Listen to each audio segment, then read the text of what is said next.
मैं चैलेंज करता हूं पूरी दुनिया में, अगर किसी धर्म ने अपनी बाप की जायदाद में बेटी को हिस्सा दिया तो उस दीन का नाम इस्लाम है, इस्लाम है और इस्लाम है।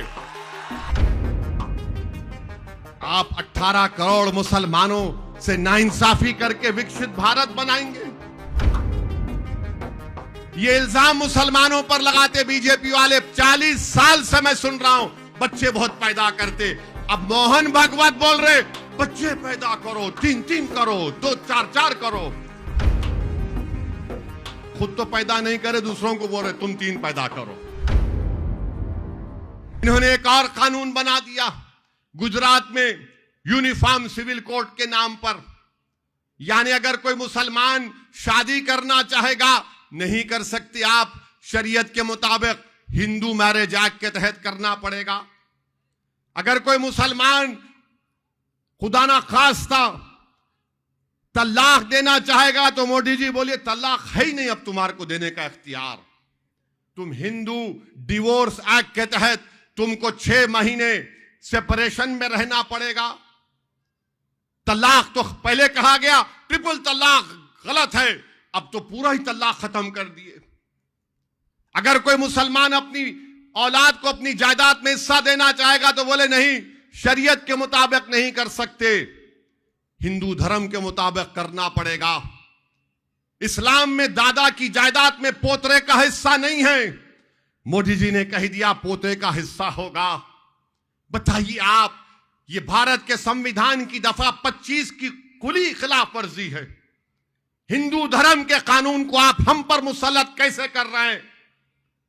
मगर मकसद एक ही है कि इनको इनके मजहब से दूर कर दिया जाए, इनको दीन से दूर कर दिया जाए। और बात करते हैं कि मुसलमानों में बच्चियों को हक नहीं मिलता, जायदाद में हिस्सा नहीं मिलता। सबसे बड़े झूठे हैं ये लोग जो बोलते हैं। मैं चैलेंज करता हूं पूरी दुनिया में, अगर किसी धर्म ने अपनी बाप की जायदाद में बेटी को हिस्सा दिया तो उस दीन का नाम इस्लाम है, इस्लाम है और इस्लाम है। सबसे पहले इस दीन ने कहा कि जायदाद में बेटी को हिस्सा मिलेगा। और ये बोलते नहीं बेटे को बढ़ के मिलता, बेटी को कम क्यों मिलता? अरे दीवाने, बेटी को उसके बाप की जायदाद में भी हिस्सा मिलता और बीवी के तौर पर शौहर की जायदाद में भी हिस्सा मिलता। अगर भाई है, भाई की औलाद नहीं है तो उसमें भी मिलता। ऐसे 35-40 जगह से उसको हिस्सा मिलता। मगर मोदी जी बोलते हैं नहीं नहीं। आप बताइए क्या करना चाहते हैं इस देश का? और फिर बोलते हैं कि विकसित भारत बनाएंगे। आप 18 करोड़ मुसलमानों से नाइंसाफी करके विकसित भारत बनाएंगे। भारत तो एक चमन की तरह है और वो चमन उस वक्त तक आबाद और शादाब और सरसब्ज रहेगा जब उस चमन में हर फूल खिलेगा, हर धर्म का फूल खिलेगा। भारत एक चमन की तरह है, तभी तो उस चमन की खूबसूरती रहेगी, तभी तो हर फूल से खुशबू निकलेगी जो सारे जहां को मुअत्तर कर देगा। मगर अगर चमन का माली बोलेगा कि खाली एक ही फूल खिलेगा तो वो चमन नहीं बनेगा, वो सहरा बन जाएगा। मोदी जी, भारत एक गार्डन की तरह है, इसमें हर फूल को खिलना चाहिए। मगर आप इस तरह का कानून लागू कर रहे हैं गुजरात में, उत्तराखंड में और देश के कोने कोने में नाफिज कर रहे हैं। 16% आदिवासियों को आपने कानून से मुस्तस्ना कर दिया। 11% मुसलमान गुजरात में हैं, उनको आपने कह दिया कि यह करना पड़ेगा।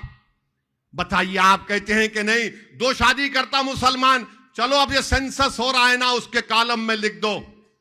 सबसे पूछो किसके पास दूसरी बीवी है। जब रिकॉर्ड सामने आएगा मोदी जी आपके सामने, तो आप शौक में रहेंगे कि हां, मुसलमान में कम और दूसरों में ज्यादा।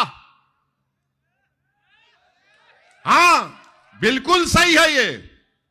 1960 में एक सर्वे हुआ था गवर्नमेंट का, उसमें बात सामने आई।